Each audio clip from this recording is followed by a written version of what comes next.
जब गोगो योजना को जब 2100 रुपया का बात किया गया तो इन्होंने 2500 रुपया का बात किया। अगर वो 2100 करता है 2500, यानी सीधी सी बात है, वो जितना रुपया देता है उससे ज़्यादा हम रुपया देंगे। और ये वोट में लोगों को जो है रुपया दे करके वोट लेने का तरीका, ये योजना नाम दिया जा रहा है, वो जान रही है, जो भी सरकार है या विपक्ष है वो जान रही है कि अगर हम डायरेक्ट लोगों को पैसा बांटेंगे वोटरों तक, हम पैसा पहुंचा नहीं पाएंगे। इसलिए वोटरों को हम कैसे लुभाएंगे, वोटरों को कैसे ललचाएंगे कि हमारे तरफ वोट आए और हम चुनाव जीत के आए, ये तरीका है। ये जो एक झारखंड प्रदेश में बीजेपी के जो चुनावी प्रभारी हैं हेमंता बिस्वा शर्मा जी, जो असम के मुख्यमंत्री हैं, उनका एक बड़ा बयान आता है कि यदि आप हमें सत्ता में लाते हो तो हमने सबसे पहले जो है सत्ता के आने के तुरंत बाद जो है हम जेएसएससी सीजीएल का एग्जाम आप लोग का जो कैंसिल कराने का मांग है वो हम सबसे पहले पूरा करेंगे। इसको आप किस रूप में देखते हैं कि मैया सम्मान योजना लेकर आई है, तो इस मैया सम्मान योजना को आप किस रूप में देखते हैं? देखिए, ये मैया सम्मान योजना जो है पूरी जनताओं के लिए लोक लुभावन एक योजना है,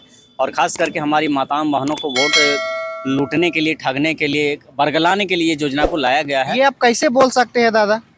तो जोहार, नमस्कार। अभी हम रामगढ़ विधानसभा में हैं। जैसा आपको पता ही होगा कि रामगढ़ विधानसभा समेत पूरे झारखंड में अभी चुनावी बिजुल जो है बज चुका है, और इसी में देख सकते हैं अभी हमारे साथ जेएलकेएम के रामगढ़ जिला के जिला प्रवक्ता पांडव कुमार महतो जी है, जो गोला प्रखंड अंतर्गत आता है।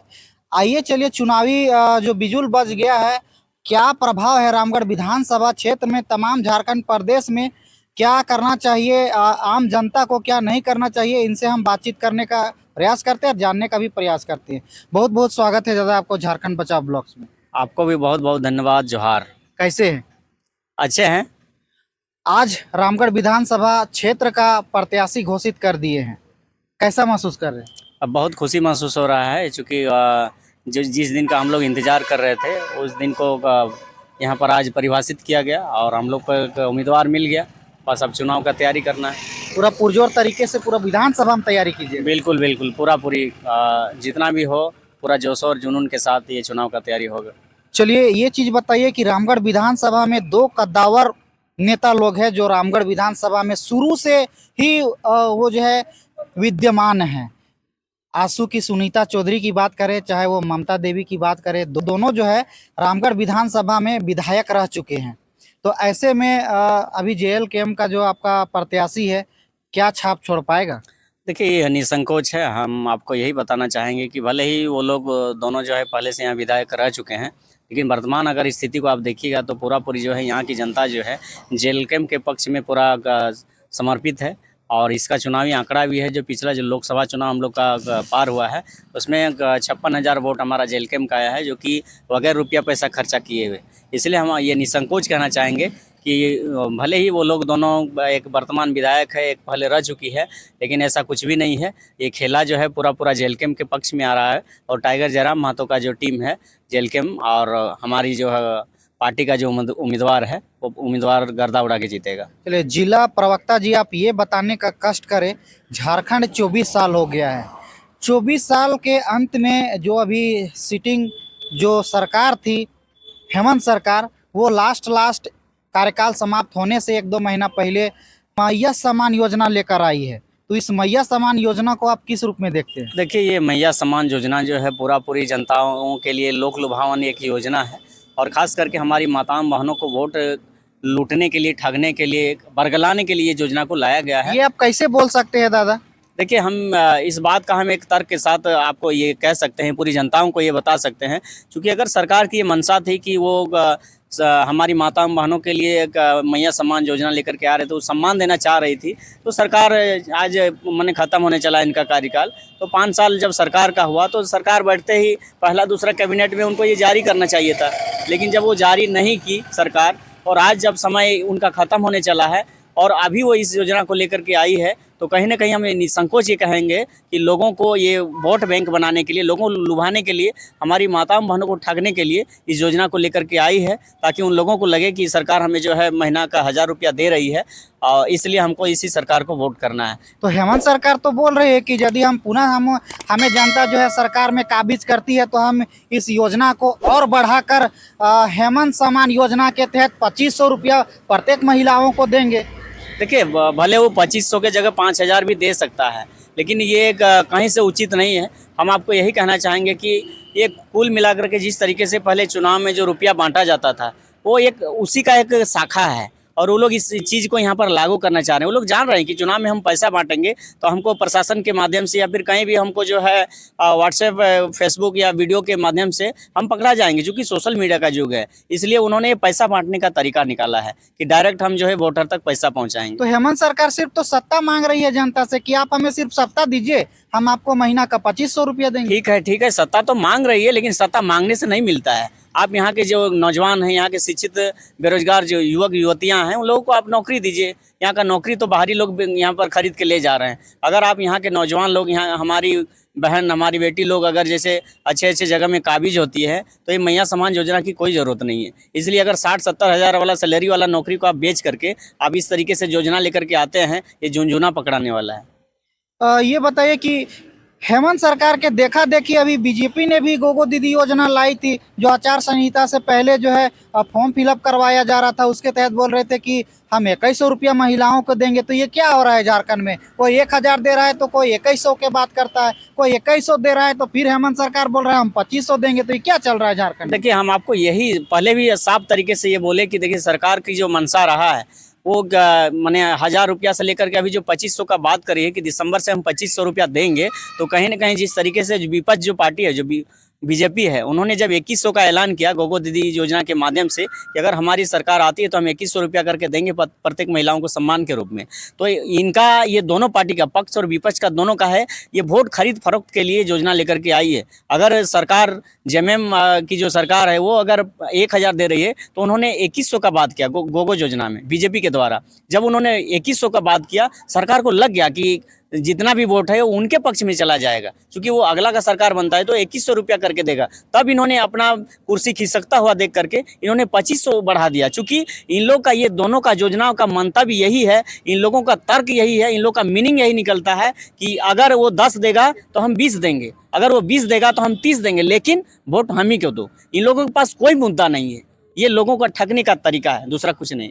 यानी सरकार जो है वो चाहती है कि सत्ता मेरे ही हाथ में रहे, इसके लिए हमें जो भी करना पड़े, चुनावी जो समय काल है उसमें हम जो भी हथकड़ियाँ अपनाना पड़े वो अपनाएंगे, लेकिन सत्ता पाकर रहेंगे। बिल्कुल बिल्कुल, हम तो यही कहना चाहेंगे, जो सत्ता पक्ष है या फिर विपक्ष है, वो कहाँ सोई हुई थी आज तक? जो 5 साल का जो समय चल गया, ये जो बीजेपी जो है गोगो योजना लेकर के आई, वो भी तो 1 साल पहले फॉर्म को अप्लाई करा सकती थी।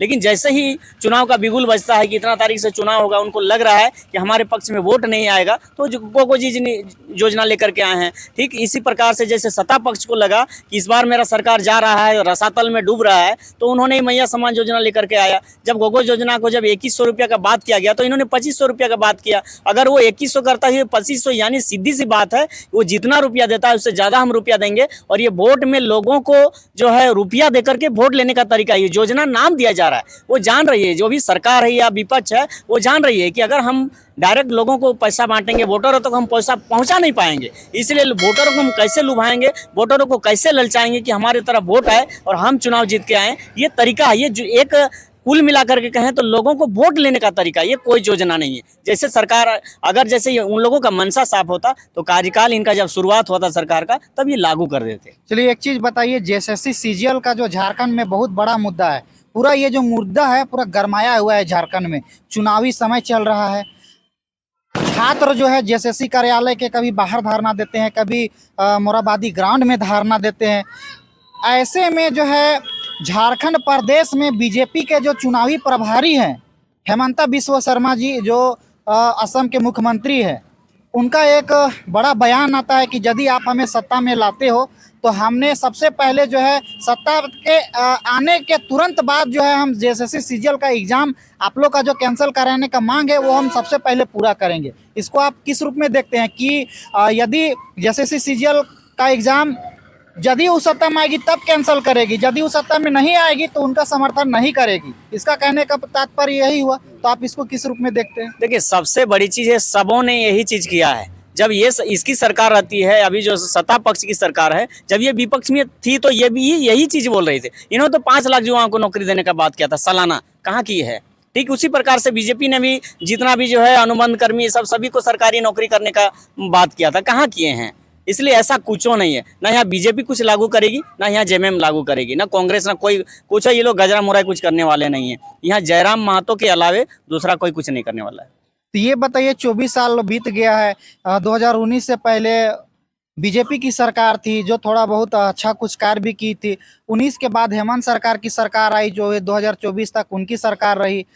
क्या लगता है 24 साल में जैसा विकास होना चाहिए झारखंड में वैसा हो पाया है? देखिए, हम तो यही कहना चाहेंगे आपके चैनल के माध्यम से आपके तमाम दर्शकों को कि अगर 24 साल में विकास हुआ तो स्टूडेंट अभी रोड में धरना में बैठ रहे हैं, स्टूडेंट अभी जो है राजभवन में घेराव कर रहे हैं। यही तो विकास हुआ है। हमें विकास यही कहेंगे। यहाँ का बालू चोरी हो रहा है, यहाँ का ईंटा चोरी हो रहा है, यहाँ का नदी का साला बालू को जैसे जिस तरीके से खेत से धान चोरी होता है उस तरीके से यहाँ की सरकार सत्ता विपक्ष सब कोई तो मिल के बेच रहा है। हम किसको कहें? अगर जैसे सरकार बेच रही है, हम सरकार को अगर दोष देना चाहेंगे तो विपक्ष कहाँ सोया हुआ है? दिन भर कहीं रोड में बालू नहीं चलता है, साला रात में बालू चालू हो जाता है। ये किसके इशारे पर ये सब होता है? इसलिए ये लोग सब मिला जुला हुआ है और इन लोगों ने ये खेल खेल रहा है। तो पांडव जी ये बताइए, क्या झारखंड की जनता जिस तरह से 24 साल तक ठगा हुआ महसूस कर रही है तो क्या ऐसा ही आगे भी ठगा हुआ महसूस करेगी क्या, या फिर कोई ऐसी पार्टी है जो झारखंड को वाकई में बदलने का कार्य करेगी? कौन बदलने का कार्य करेगा? आज बीजेपी भी वही उसी तरह कर रही है, सरकार वो भी चलाई है, कांग्रेस भी सरकार चलाई है, जेएमएम भी सरकार चलाई है, लेकिन किसी ने विकास करने का काम नहीं किया। एक एक जनता जो है अभी भी गरीब है।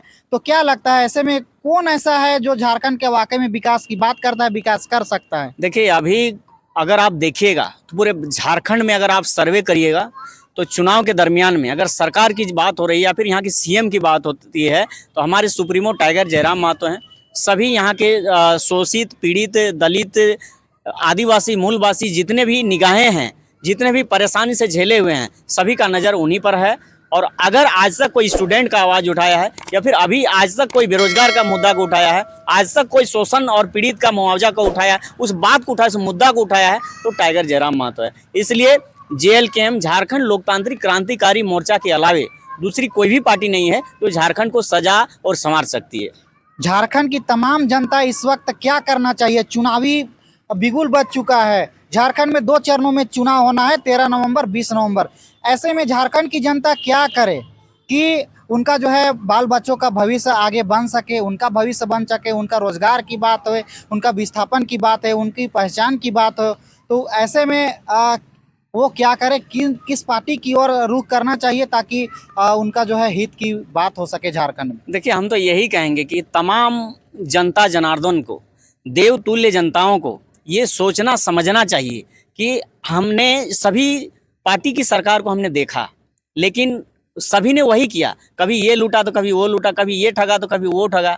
इसलिए जो सरकार यहाँ की झारखंड की जो विकल्प के रूप में आ रही है, उस सरकार यानी टाइगर जयराम महतो के एक जो होता है उनके समर्थन में सभी लोग वोट करें, हम यही निवेदन करेंगे। और अभी तक का जो है साफ सुथरा अगर जैसे पॉलिटिक्स अगर कहा जाए तो जेएलकेएम है, इनके अलावे इस राज्य में कोई विकल्प नहीं है। चलिए, एक लास्ट सवाल है, जनता क्या करे कि 2024 का इलेक्शन है, ऐसे पार्टी को वोट करे कि किस पार्टी को वोट करे कि उनकी सरकार बने और जो है झारखंडियों को हित हो सके, एक एक गरीब जनता तक जो है सरकारी योजना वो पहुंच सके? देखिए, हम तो यही कहेंगे कि जो भी हमारे 24 वर्षों के कालखंड में जो हमारे इस राज्य में जो सरकार आई, हम सबों ने देखा है कि किसने कितना दिन तक राज किया, उसका परिणाम क्या हुआ वो भी सबों के सामने है। इसलिए उस चीज़ को दरकिनार करते हुए, उन सारी पार्टियों को दरकिनार करते हुए जो नई पार्टी उभर करके आए हैं, पूरे राज्य में स्थापित हो चुकी है, जेएलकेएम के पक्ष में लोग वोट करें निसंदेह। जो कि आज तक बिना कोई विधायक, एमपी, एमएलए, वार्ड मुखिया रहते हुए कई ऐसे हमको लगता है कि 20-30 करोड़ का हम लोगों ने मुआवजा दिला चुका है। इसलिए इतना हम लोगों ने करके दिखाया है। इसलिए हम यही कहेंगे तमाम जनता जनार्दन, देवतुल्य जनताओं से, मतदाताओं से ये अपील करेंगे कि वो जो है साफ सुथरी जो पार्टी है जेएलकेएम के पक्ष में वोट करे और सरकार बनाए ताकि सबों को घर घर तक योजना सही सलामत ईमानदारी पूर्वक सभी तक पहुंचे। एक लास्ट संदेश जनता को दीजिए जो चुनावी प्रलोभन में पड़ते हैं और कहीं ना कहीं चुनाव वाली रात में वो जो है पैसे में बिक जाती है, कोई दारू में बिक जाती है, कोई हड़िया में बिक जाती है। तो वैसे लोगों से जो चुनावी प्रलोभन में फंस जाते हैं और गलत पार्टी को, गलत नेता को वोट करते हैं, उनके लिए आप क्या संदेश दीजिए? देखिए, तो वैसे तमाम हमारी माताओं बहनों एवं नौजवानों, हमारे पिता तुल्य बुजुर्गों, अभिभावक स्वरूप लोगों, सब तमाम लोगों से मैं ये हाथ जोड़कर निवेदन करना चाहूँगा कि रुपया, पैसा, धोती, साड़ी, मांस, मुर्गा, जात, गोतिया, धर्म, ये सब के लालच में ना जाएं और इस सारी चीज़ों से उठ करके वो वोट करें, ताकि इस राज्य का विकास हो सके, इस राज्य को निखार सके, राज्य को संवार सके। इसलिए वैसे पार्टियों के जिन्होंने आज तक 24 वर्षों तक लूटते आया है, वैसे पार्टी को वोट ना करके एक साफ सुथरी पार्टी जेएलके झारखंड लोकतांत्रिक क्रांतिकारी मोर्चा यानी टाइगर जयराम महतो की पार्टी को वोट करें, ताकि इस राज्य का भविष्य को उज्जवल बना सके। तो ये थे पांडव कुमार महतो जी, जो रामगढ़ जिला का जिला प्रवक्ता है। इन्होंने वर्तमान सरकार और पूर्व की सरकार के बारे में अपनी बातों को रखा, और जो अभी नई नई पार्टी जो उभर कर आई है, जो इस बार का इलेक्शन, विधानसभा का इलेक्शन में भागीदारी निभा रही है, उसके बारे में भी आम जनताओं को संदेश दिया, क्या करना चाहिए, नहीं करना चाहिए। यदि आप ये इनकी बातों से समझ गए होंगे, सब कुछ जान गए होंगे, तो आप लोग स्वतंत्र है, एक अच्छा सा निर्णय लीजिए और एक अच्छे उम्मीदवार, अच्छे पार्टी को वोट करें, ताकि आपकी भविष्य की बात झारखंड में हो सके, आपकी पहचान की बात हो सके, आपकी रोजगार की बात हो सके, तमाम मुद्दों पर आपकी बात हो सके। बाकी बात, वीडियो अच्छा लगा होगा तो जरूर से जरूर लाइक कर दीजिएगा, चैनल को सब्सक्राइब कर दीजिएगा, वीडियो को शेयर कर दीजिएगा। चलिए मिलेंगे दूसरे वीडियो के माध्यम से, तब तक के लिए सभी लोगों को हमारी ओर से जय हिंद, जय झारखंड। आपको भी धन्यवाद दादा। आपके तमाम दर्शकों को और आपको भी बहुत बहुत धन्यवाद। जोहार, जय झारखंड, जोहार झारखंड। धन्यवाद।